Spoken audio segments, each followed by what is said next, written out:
দুপুর 1:30টার খবর দিনভরের শুরুতেই যে খবরের দিকে নজর রাখতেই হবে হাওড়াতে, সেখানে এটিএম জালিয়াতি। দেখুন, ঠিক এটিএম মেশিনের মধ্যে এই হেল্প নাম্বার লেখা রয়েছে, কার্ড যখনই ঢোকানো হচ্ছে আটকে যাচ্ছে, তারপরে যখন এই হেল্পলাইন নম্বরে ফোন করা হচ্ছে তখনই টাকা গায়েব। মালিবাজঘরা থানায় অভিযোগ প্রতারিতদের।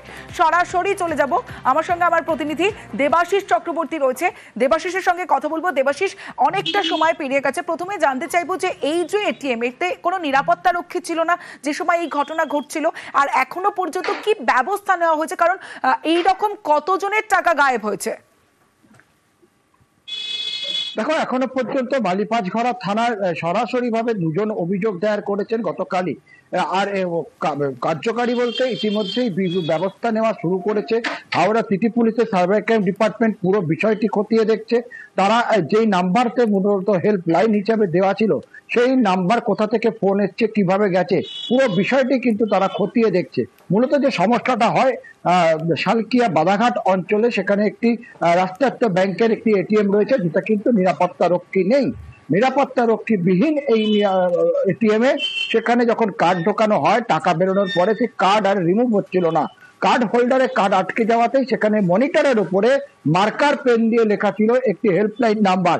সেই নাম্বারে ফোন করলে গ্রাহকদের বলা হয় ভিডিও কল করতে, এবং ভিডিও কল করে তাকে তার কার্ডটা দেখাতে হতো কোথায় আটকে রয়েছে, এবং তারপর তাকে বলা হতো যে সে যেন আবার পিন মারে, তার যে পাসওয়ার্ড সেটি যেন গোপন পাসওয়ার্ডটা দেয়, ফলে তারপরে হয়তো কার্ড বেরিয়ে আসতে পারে। আর সেই অচিলায় কিন্তু ভিডিও কলের মাধ্যমেই সেই পিন নাম্বার তারা কপি করতো, এবং কপি করার পরেই পুরো টাকা গায়েব করে নেওয়া হচ্ছে বলে অভিযোগ। গোটা ঘটনার তদন্ত ইতিমধ্যেই শুরু করা হয়েছে। এলাকার যে সিসিটিভি ফুটেজ, এটিএম এর ভিতরে যে সিসিটিভি ফুটেজ, সেটিকে নেওয়া হচ্ছে, এবং যারা মূলত এই টাকা অর্থাৎ মেনটেনেন্স করে তাদেরকেও কিন্তু ডেকে জিজ্ঞাসাবাদ করা হচ্ছে গোটা ঘটনার। বেশ, টাকাটা বেরিয়েও গেল। আর অ্যাকাউন্টের মধ্যে 42,000 টাকা ছিল। 1500 টাকা আমি তুলেছি, 1500 টাকা বেরিয়ে গেল। তারপরে দেখছি এটিএম কার্ডটা ফেসে গেছে মেশিনের মধ্যে। এটিএম কার্ডটা ফেসে গেছে তো আশ্চর্য হয়েছে। তো আমার লোকাল ছেলেগুলো আছে, তাদেরকে দেখালে ওরাও বার করতে চাইলো, তো বেরোয়নি। হেল্পলাইনে ফোন করেছি, তারপরে আমার নম্বরটা আমি বললাম। যখন মেসেজ দেখতে তো আমার অ্যাকাউন্টের মধ্যে জিরো। एटीएम में पैसा उठाने आया था एसबीआई के एटीएम में।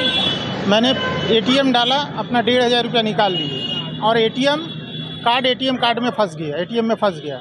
फिर एटीएम के ऊपर एक हेल्प नंबर लिखा हुआ है, उसके ऊपर हमने फ़ोन किया।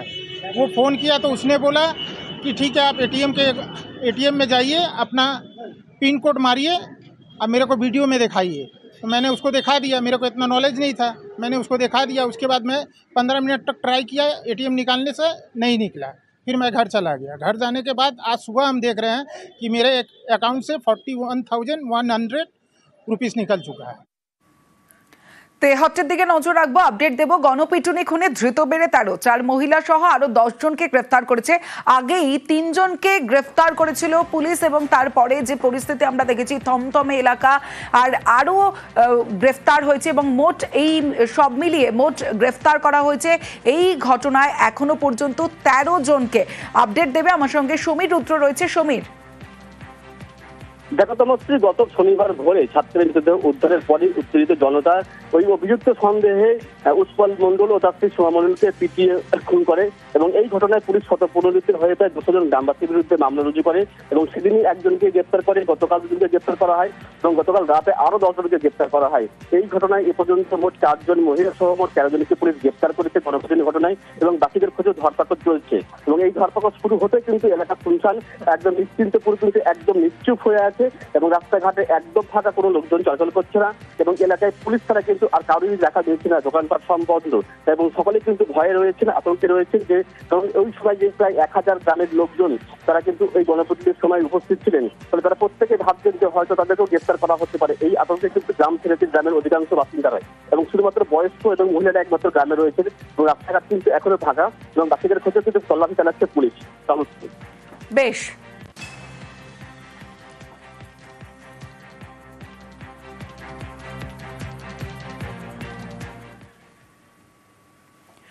কৃষ্ণনগরে কলেজ ছাত্রী খুনের তদন্ত, অভিযুক্ত দেশরাজ সিংকে নিয়ে ফের পুনর্নির্মাণ। নিহত কলেজ পড়ুয়ার বাড়িতে এবার পুনর্নির্মাণ। 25শে আগস্ট এই বাড়িতে ঢুকেই গুলি করে খুন করেছিল দেশরাজ সিং। গতকাল দেশরাজের কাঁচরাপাড়ার ভাড়া বাড়িতে পুনর্নির্মাণ করা হয়। তার বাবাকে গ্রেফতার করা হয়েছে এই ঘটনায়, তার মামাকে গ্রেফতার করা হয়েছিল। এবার দেশরাজকে নিয়ে গতকাল তার কাঁচরাপাড়ার ভাড়া বাড়িতে পুনর্নির্মাণ, এবার ওই ছাত্রীর বাড়িতে পুনর্নির্মাণ পুলিশের।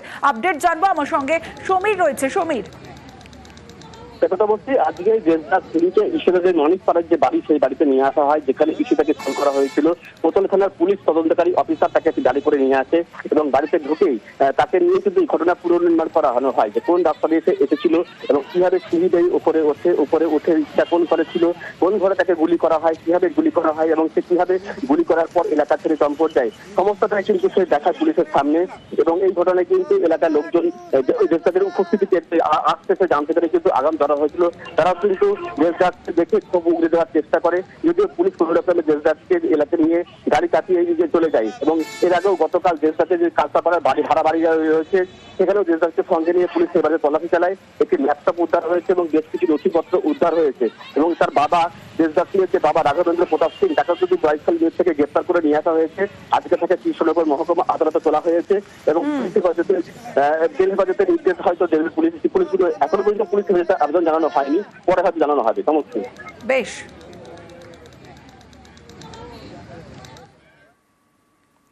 গৌড়বঙ্গ বিশ্ববিদ্যালয় গতকালের ছবিটা প্রথমে দেখায়। গতকাল ফি বৃদ্ধির প্রতিবাদে যে বিক্ষোভ চলছিল, সেই বিক্ষোভ আজও ফি বৃদ্ধির প্রতিবাদে আজও বিক্ষোভ মালদার গৌড়বঙ্গ বিশ্ববিদ্যালয়ে। স্নাতক স্তরের প্রতি সেমিস্টারে ফি বাড়ায় রীতিমতো ক্ষোভ, এবং গতকালের যে ক্ষোভের ছবিটা দেখেছিলাম এবং আজও সেই একই ছবি। ফি বৃদ্ধির প্রতিবাদে আজও বিক্ষোভ ছাত্রছাত্রীদের। সেবক রয়েছে, সেবকের সঙ্গে কথা বলবো। সেবক, এখনো সমস্যার সমাধান হলো না? বিশ্ববিদ্যালয় কর্তৃপক্ষের তরফে এখনো কিছু জানানো হলো না? আজও বিক্ষোভ দেখাচ্ছেন পড়ুয়ারা। একদমই, দেখো ইতিমধ্যেই আজ দ্বিতীয় দিনে পড়লো যে আন্দোলনকারী ছাত্রছাত্রী তাদের বিক্ষোভ, এবং তারা স্পষ্ট আজও জানিয়ে দিয়েছে যে যতক্ষণ না ফি বৃদ্ধি এটা প্রত্যাহার করা হবে বা পরিবর্তিত করা হবে, ততক্ষণ পর্যন্ত তারা আন্দোলন চালিয়ে যাবেন। গতকালই এই ইস্যুতে আন্দোলনের সময় দুপক্ষের সংঘর্ষে উত্তপ্ত হয়েছিল গৌড়বঙ্গ বিশ্ববিদ্যালয়। আর বহিরাগতদের বিরুদ্ধে হামলার অভিযোগ উঠেছিল। এই বহিরাগতদের বিরুদ্ধেও ব্যবস্থা নেওয়ার দাবি করছেন এই আন্দোলনকারী পড়ুয়ারা। আর বিশ্ববিদ্যালয় কর্তৃপক্ষ যেটা জানাচ্ছেন যে এই সময় উপাচার্যহীন বিশ্ববিদ্যালয়ের ফলে নির্দিষ্টভাবে এই যে ফি বৃদ্ধি সেটা প্রত্যাহার হোক বা সেটা কমানো হোক, এটা অনেকেই চাইছেন, বিশ্ববিদ্যালয় কর্তৃপক্ষ চাইছেন, কিন্তু এটা অচলাবস্থা প্রশাসনিক ভাবে রয়েছে। কে এই নির্দেশিকা জারি করবেন, এই ক্ষেত্রেই বিষয়টি জটিলতা তৈরি হয়েছে। এই অবস্থায় বিশ্ববিদ্যালয় কর্তৃপক্ষ আজ দুপুর 2টো নাগাদ একটি বৈঠক করবেন। সেখানে যে আন্দোলনকারী পড়ুয়ারা, তাদের প্রতিনিধিকেও ডাকা হতে পারে, তারাও থাকবেন এমনটাই জানা যাচ্ছে। সব পক্ষের আলোচনার পর সমাধান সূত্র মেলে কিনা এখন সেটাই দেখার আন্দোলনকারীরা জানিয়েছে। সমাধান সূত্র না মিললে তারা কিন্তু আন্দোলন চালিয়ে যাবেন, কেন এতটা পরিমাণ ফি বৃদ্ধি, সেই বর্ধিত ফি তাদের পক্ষে দেওয়া সম্ভব নয়। বেশ সেবক।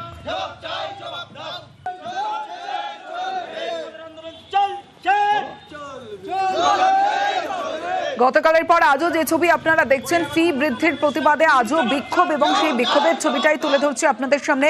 বিক্ষোভ মালদার গৌড়বঙ্গ বিশ্ববিদ্যালয়ে। স্নাতক স্তরের প্রতি সেমিস্টারে ফি বাড়ায় ক্ষোভ, আর ফি কমানোর দাবিতে ফের অবস্থানে পড়ুয়ারা, কারণ যে ফি বৃদ্ধি করা হচ্ছে তা তাদের পক্ষে দেওয়া সম্ভব নয় জানিয়ে দিয়েছেন পড়ুয়ারা। বিশ্ববিদ্যালয়ের গেটে বিক্ষোভ অবস্থানে পড়ুয়ারা।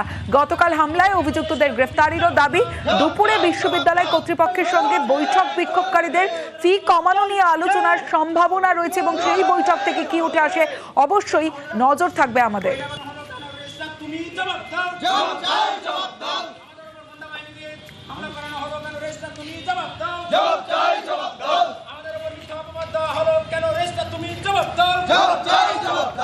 ফি বৃদ্ধির প্রতিবাদ, আর সেই প্রতিবাদে আজও বিক্ষোভ মালদার গৌড়বঙ্গ বিশ্ববিদ্যালয়।